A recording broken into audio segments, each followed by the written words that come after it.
Bonjour, je suis le docteur Fadel Seibou et je vais évoquer avec vous aujourd'hui les maladies professionnelles d'origine urologique qui regroupent diverses pathologies liées à l'exposition professionnelle à des agents physiques, chimiques, biologiques ou à des contraintes ergonomiques. Voilà, nous avons des troubles vésico-sphinctériens d'origine professionnelle comme les cystites chroniques d'irritation causées par l'exposition prolongée à des solvants organiques comme le toluène, le benzène, et des colorants industriels comme les amines aromatiques. Et dans ce cas, on remarque une irritation de l'urothélium vésical, une inflammation chronique et des symptômes de cystite comme la palacurie ou la dysurie. Donc les professions à risque sont les peintres, les travailleurs du textile et les chimistes notamment. Nous avons ensuite le syndrome de la vessie hyperactive, donc causé par les postures prolongées, comme la posture assise, les vibrations, le stress professionnel. Voilà. Donc on remarque alors une hyperactivité détrusorienne par stimulation neurologique ou compression pelvienne. Donc, selon les recommandations de l'European Association of Urology, donc, on a recours pour la prise en charge aux anticholinergiques et à la rééducation périnéale notamment. Nous avons ensuite les lithiases urinaires d'origine professionnelle, voilà, comme les lithiases calciques ou uriques, causées par déshydratation chronique. Donc on a les travailleurs en milieu chaud, en sidérurgie et en BTP qui sont concernés. Nous avons également l'exposition au sulfate dans les industries du cuir et du papier notamment. Voilà. Donc le mécanisme est la concentration urinaire avec saturation en sels minéraux et cristallisation.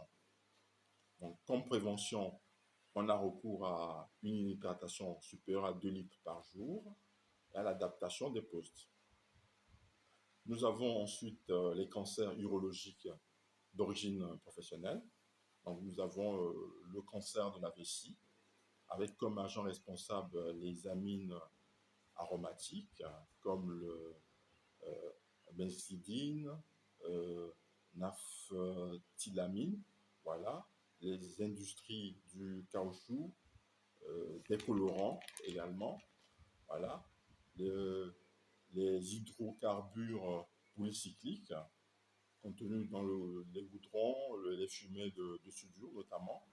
Voilà. Et comme mécanisme principal, nous avons les mutations de l'ADN de type TP53, FGFR3 par les enduits carcinogènes.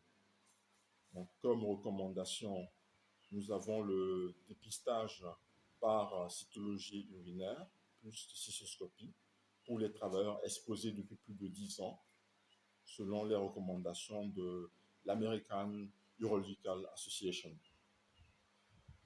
Donc, nous avons ensuite le cancer du rein, voilà, avec comme agent responsable euh, le trichloroéthylène, voilà, utilisé pour le dégraissage des métaux notamment, le cadmium qu'on retrouve dans les batteries et les pigments. Voilà. Donc, comme mécanisme, nous avons la néphrotoxicité directe et également la transformation néoplasique, comme dans le cadre de la mutation von Hippel-Lindau. Pour la surveillance, donc on a recours à une imagerie en UL, échographie scanner, pour les travailleurs exposés, selon les recommandations de l'Occupational Safety and Health Administration. Voilà. On peut également évoquer les troubles de la fonction érectile d'origine professionnelle. Voilà. Donc nous avons là les troubles de la fonction érectile par troubles vasculaires neurologiques causés par le stress chronique, pour le travail, pour les travailleurs postés ou en situation de burn-out. Voilà. Nous avons également l'exposition aux pesticides, les organophosphorés, avec inhibition de la cholinestérase. Voilà. Et la vibration des outils pneumatiques. Voilà. Et selon le International Society of Study on Aging Male, donc pour la prise en charge, on a recours aux inhibiteurs de la 5-phosphodiesterase et également à la réduction des expositions. Donc, pour les pathologies prostatiques liées au travail, nous avons les prostatites chroniques, donc causées par la posture assise notamment, prolongée, comme dans le cadre des chauffeurs routiers, et la stase veineuse pelvienne. Donc, comme traitement, nous avons la kinésithérapie périnéale, plus des antibiotiques si infection.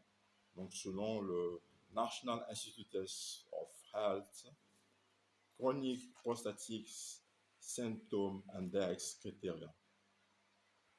Donc, nous avons également l'hypertrophie bénigne de la prostate aggravée, donc avec comme facteur professionnel la sédentarité, l'exposition aux perturbateurs endocriniens, donc selon plusieurs études. Donc, ensuite, nous avons les troubles rénaux professionnels, donc avec des néphropathies toxiques, avec comme agent le plomb qu'on retrouve dans les batteries, les peintures anciennes, provoquant une néphropathie tubulo-interstitielle. Nous avons la silice qu'on retrouve dans les mines, dans le BTP, qui peut provoquer la glomérulonéphrite. Voilà. Comme diagnostic, on a recours à la biopsie rénale, plus le dosage des métaux lourds urinaires. Donc, selon les recommandations du groupe de travail sur l'insuffisance rénale chronique pour l'amélioration des résultats.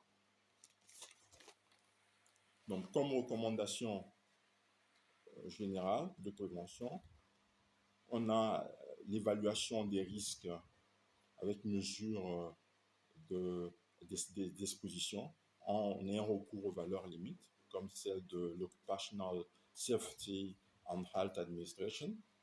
On a la protection individuelle en utilisant l'équipement de protection individuelle, comme des masques, des gants anti-chimiques notamment.